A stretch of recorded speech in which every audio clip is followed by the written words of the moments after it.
Bienvenido a nuestro canal. Qué alegría contar con tu compañía. Hoy te invitamos a vivir, a vivir, a vivir un momento especial en la presencia de Dios a través de la matutina de jóvenes y la lección de jóvenes. Durante los próximos minutos descubriremos principios bíblicos que fortalecerán tu fe, renovarán tu esperanza y te prepararán para vivir cada día más cerca de Jesús. Antes de comenzar, suscríbete al canal, deja tu me gusta, comparte este video con tus amigos y activa la campanita de notificaciones para que no te pierdas ninguna de nuestras reflexiones.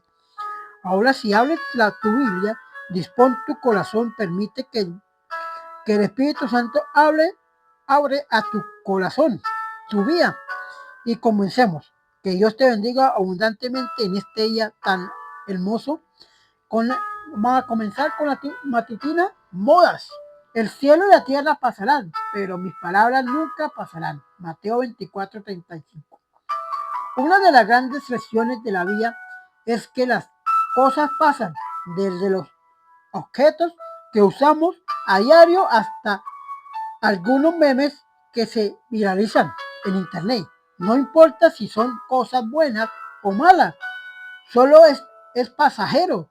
Por ejemplo, trata de recordar algunas de estas cosas: casetes, yo, yo, Disman, Disman, tazos, Pokémon Go o Spinner o Pop Hit o Slim Kai o Tamagotchi o Spiderman o el Gu o el Q, etc. Algunos de esta lista despierta algunos recuerdos en ti. Recuerda que hace algunos años mis hijos lloraban porque querían un spinner que tenía luces y yo les preguntaba por qué querían ese juguete y ellos respondían: porque todo tiene uno y nosotros también lo queremos. Uno cree que dieran una buena respuesta. Las modas arrastran a multitudes. La forma en la que están tendencia pegar se ha convertido incluso en objetos de investigación por parte de estudiosos. Para Jonathan Berger, profesor de marketing en la Universidad de Pensilvania, Estados Unidos, existen 6 factores que hacen que un objeto o contenido se vuelva viral: moneda social, disparadora, emoción, público, valor o práctico, historia. Las personas tienen a hablar más sobre algo que las hace parecer, me hace mejores y más inteligentes. Además, lo que se vuelve viral es que aquellos que nos hace sentir más animados, optimizados o involucrados en un contexto social. Hacer lo que todos hacen da una sensación de normalidad e involucramiento en un relato colectivo. Sin embargo, no debemos olvidar que estas olas van y vienen. No es pecado comprar un objeto que mucha gente está usando. El pecado está en aferrarse a una moda que va en contra de los principios descritos en la Biblia. El consejo de Pablo es infalible. En este caso, por los demás, hermanos, todo lo que es verdadero, todo lo honorable, todo lo justo, todo lo puro, todo lo amable, todo lo que es bueno, nombre, si hay virtud alguna, si hay algo digno de alabanza, piensa en eso. Filipenses 4:8. Antes de involucrarse en una de estas modas modernas, analiza si el tiempo y los recursos que emplearán realmente valdrán la pena. No olvides que todas esas cosas algún día pasarán. La única moda que vale la pena es es estar pegado a Jesús. Ese nombre nunca pasará. Vamos a seguir estudiando la lección de inverso de jóvenes con el título: investiga relatos paralelos en los evangelios. Hay que investigar, hermanos amigos, los relatos de los evangelios. O sea, acá nos dice en Mateo 26:57, los que prendieron a Jesús le llevaron al sumo sacerdote Caifás, donde estaba reunido los escribas y los ancianos. Mas Pedro le seguía de lejos hasta el patio del sumo sacerdote y entrando se sentó con, con los aguaciles para ver el fin. Y los principales sacerdotes y los ancianos y todos los concilios buscaban falsos testimonios contra Jesús para entregarle a la muerte.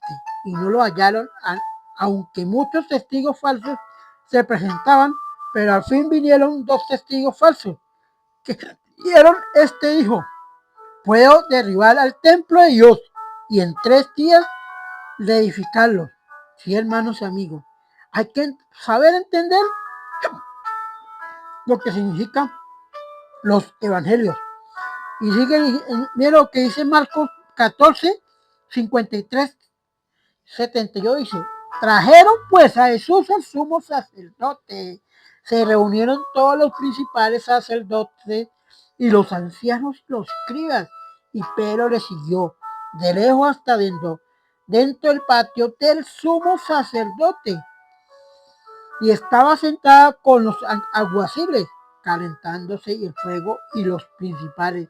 Sí, hermanos amigos, por eso hay que investigar, hermanos, hay que investigar bien y no creerle a las personas que están en contra de las personas que están en lo malo. Hay que creerle a las personas que están en la verdad, hermanos amigos. Por eso los invito en este día que volvamos a Cristo para que nos dé esa verdadera motivación de estar con Jesús. Y sigue siendo en Lucas 22:54, dice: y prendiéndole lo llevaron y le condujeron a casa del sumo sacerdote. Pero sí, hermano, este capítulo con el de Mateo y Marcos son parecidos, hermanos amigos, que estos son parecidos porque habla del que cuando lo llevaron ante el sumo sacerdote y están diciendo que cuando lo llevaron no le encontraron nada con qué condenarlo, pero llamaron a varios testigos, y no pudieron identificar nada, pero hubo un testigo que dijo que desde voy a destruir el templo, yo que voy a destruir el templo en un día y en 3 días lo voy a edificar. Eso lo contrajo, hermanos amigos. ¿Sí? Y entonces, en compañía de los soldados, el tributo y los guardaciles de los judíos prendieron a Jesús y lo atacaron. Y le llevaron primeramente a Anás, porque era suegro de Caifás, que era sumo sacerdote, que aquel año era Caifás, el que había dado el consejo a los judíos de que convenía que un solo hombre muriera por el pueblo. Y seguían a Jesús, Simón, pero y los discípulos, y este discípulo era conocido del sumo sacerdote, y entró con Jesús al patio del sumo sacerdote, mas Pedro estaba fuera. A la puerta salió pues el discípulo que era conocido del sumo sacerdote y habló a las porteras e hizo entrar al Pedro. Entonces las criadas porteras dijo a Pedro: ¿no eres tú también de los discípulos de ese hombre? Y dijo él: no, yo no lo soy. Y estaba en pie los siervos y los alguaciles que habían entendido un fuego, porque hacía frío y se calentaban, y también con ellos estaban Pedro en pie calentándose. Y el sumo sacerdote preguntó a Jesús: acerca de sus discípulos y de su doctrina. Jesús le respondió: yo públicamente he hablado al mundo, siempre he enseñado en la sinagoga y en el templo, donde se reúnen todos los judíos, y nada hablaba en oculto. Porque me preguntas a mí, pregunta a los que han oído que les haya yo hablado. He aquí, ellos saben lo que yo he hecho.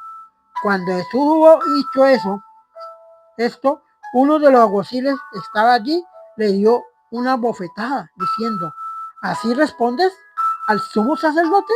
Jesús le respondió: si es hablado mal, testifica en qué está el mal, y es bien, porque me golpeas. A Anás entonces le envió atado a Caifás, al sumo sacerdote. Sí, hermanos y amigos, eso tenemos que enseñarlos el evangelio.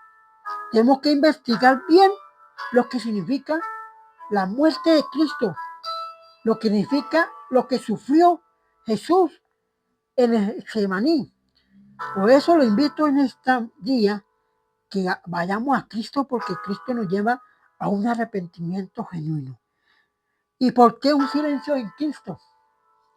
Hago la pregunta, hermanos amigos, ¿por qué un silencio en Cristo? Acá vamos a ver por qué el silencio de Cristo.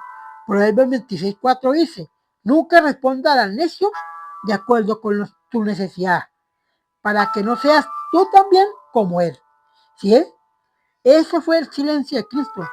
Nunca hemos que contestarle nada. Si esa persona, si el necio está hablando, nunca debemos que contestar, porque vamos a, vamos a hacer como él es. Por eso lo invito a que no contestemos las cosas que nos hacen daño. Isaías, y sigue siendo en Isaías 53:7 dice: y angustiado él y afligido, no abrió su boca, como cordero fue llevado al matadero, y como ovejas delante de sus trasquiladores, enmudecido, y no abrió su boca. Sí, hermano, ese fue el silencio de Cristo. No abrió la boca, porque el dolor que tenía era por dentro, que era el dolor que, que iba a ser matado por nuestros pecados, hermanos amigos. Él se iba a entregar, porque por eso sentía ese dolor, el peso del pecado de nosotros, hermanos amigos. Ese era el dolor de Cristo Jesús. Y sigue siendo Mateo 7, se dice: no deis lo santo a los perros, ni echéis vuestras perlas delante de los cerdos. No seáis que las pisoteen y se vuelvan y os despedacen. Sí, hermanos amigos, no le deis a los santos a los perros, no les deis las perlas a los cerdos, no pisoteen las cosas, porque si usted pisotea, hay que estar en silencio ante Cristo Jesús, hermanos amigos. Las perspectivas proféticas sobre la traición. Mira las perspectivas proféticas de la traición que estuvieron entre Judas y Pedro. Sí, mire lo que dice Zacarías 11:12, esa perspectiva, mire. Y les dijo: si os parece bien, dadme mis salarios, y si no, dejadlo. Y pasaron por mí salarios 30 piezas de plata. Y me dijo: Jehová, echarlos al tesoro, hermoso precio con que me has apreciado. Y tomé las 30 piezas de plata y las eché en las casas de Jehová al tesoro. Sí, hermanos amigos, eso es las perspectivas sobre la profética traición de Jesús. Desde la antigüedad ya sabían, ¿no?, que eso iba a suceder a Cristo, iba a suceder a Jesús. Y sigue siendo en Hechos 1:15-20 dice: en aquellos días Pedro se levantó en medio de los hermanos y los reunió eran como 120 en número. Y dijo, varones, hermanos, era necesario que se cumpliese la escritura en que el Espíritu Santo habló antes, porque por boca de David acerca de Jesús, que fue guía de los que prendieron a Jesús, y era contado con nosotros y tenían parte de este ministerio. Esto fue con el salario de su iniquidad.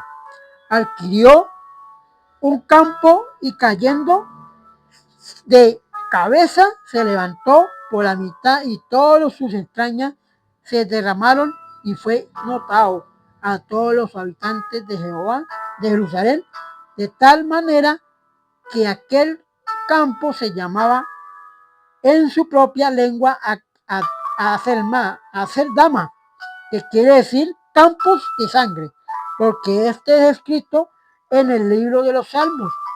Sea hecha despierta su habitación y no haya quien more en ella, ni tome otro su oficio.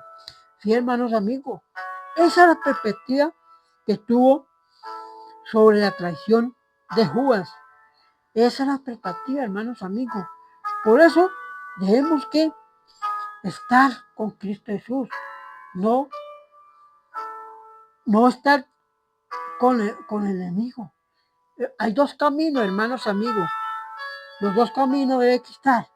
Hay dos caminos. El camino de Cristo y el camino del enemigo, que es Satanás. ¿A dónde quiero estar, hermanos amigos? Los invito a elegir. En los comentarios digan, yo quiero elegir el camino de Cristo. Yo no quiero elegir el camino de Satanás. Amén.